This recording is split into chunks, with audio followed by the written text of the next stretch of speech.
Africa का नाम आते ही हमारे दिमाग में विशाल घास के मैदान, शेर, हाथी, चीता, जेब्रा और हजारों की संख्या में दौड़ते वाइल्ड बीस्ट की तस्वीर उभरती है।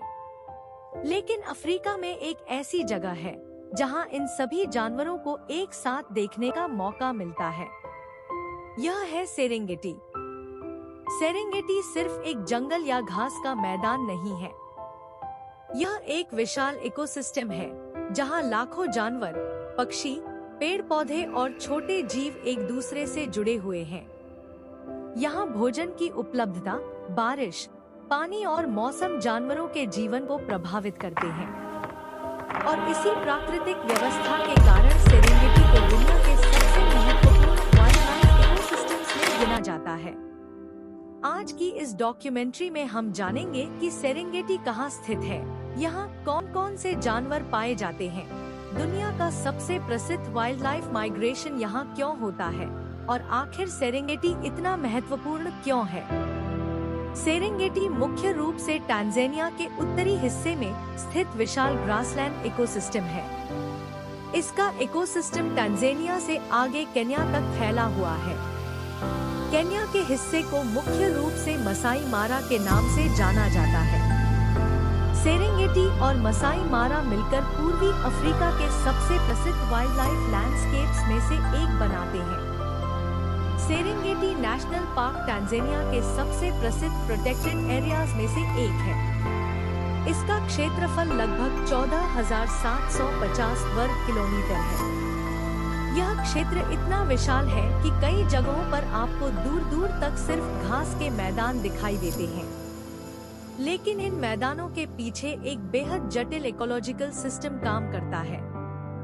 सेरेंगेटी को सिर्फ एक तरह का लैंडस्केप समझना सही नहीं होगा। यहाँ खुले ग्रासलैंड्स हैं। कुछ क्षेत्रों में वुडलैंड दिखाई देता है।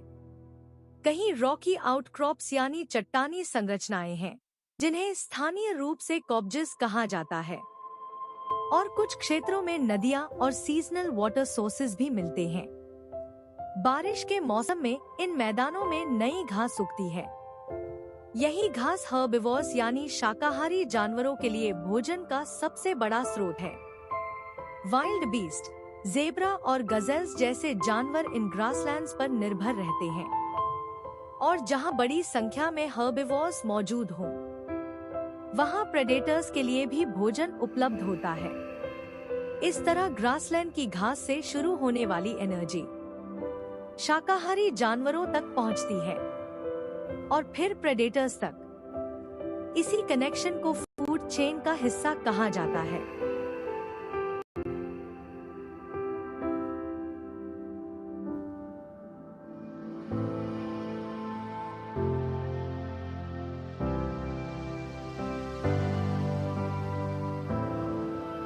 सेरेंगेटी की सबसे बड़ी खासियत इसकी बायोडाइवर्सिटी है। यहाँ आपको अफ्रीका के कई आइकॉनिक एनिमल्स देखने को मिलते हैं। इनमें African lion, leopard, cheetah, African elephant, giraffe, hippopotamus, crocodile, spotted hyena और अफ्रीकन वाइल्ड डॉग जैसे जानवर शामिल हैं। इसके अलावा यहाँ zebra, wildebeest, Thomson's gazelle, Grant's gazelle और कई दूसरी एंटीलोप स्पीशीज भी पाई जाती है। हर स्पीशीज इकोसिस्टम में एक अलग भूमिका निभाती है। कुछ घास खाते हैं, कुछ दूसरे जानवरों का शिकार करते हैं, कुछ मृत जानवरों को खाते हैं और कुछ सॉइल और वेजिटेशन के नेचुरल साइकिल में योगदान देते हैं। इसलिए सेरेंगेटी का इकोसिस्टम सिर्फ बड़े जानवरों की वजह से महत्वपूर्ण नहीं है। यहाँ मौजूद छोटे जीव और माइक्रो ऑर्गेनिजम्स भी इकोसिस्टम के लिए उतने ही जरूरी है।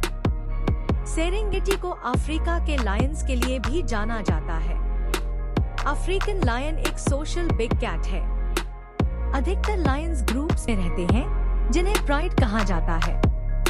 एक प्राइड में फीमेल्स, मेल्स और कब्स शामिल हो सकते हैं। लायनेसेस आमतौर पर हंटिंग में महत्वपूर्ण भूमिका निभाती हैं। इनका शिकार कई बार जेब्रा, विल्डबीस्ट और दूसरे मीडियम से लार्ज हर्बिवोर्स होते हैं। लेकिन लायन को भी हर बार सफलता नहीं मिलती। किसी बड़े शिकार को पकड़ने के लिए एनर्जी खर्च होती है।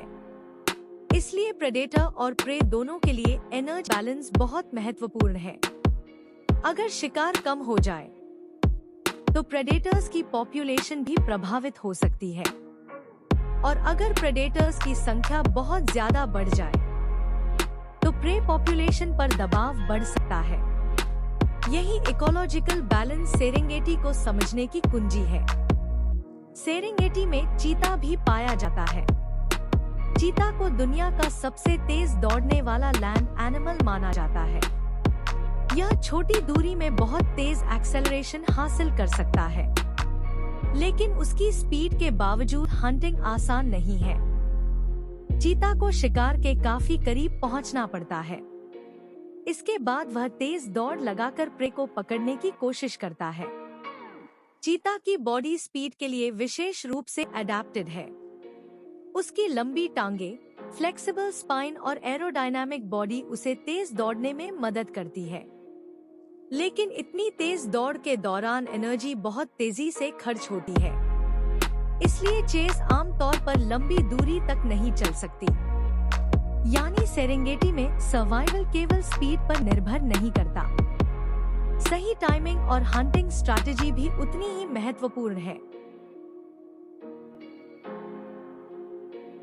यही है सेरेंगेटी, अफ्रीका का वह विशाल मैदान जहां प्रकृति अपने सबसे जटिल और खूबसूरत रूप में दिखाई देती है, और जहां सर्वाइवल की इस प्राकृतिक व्यवस्था को समझना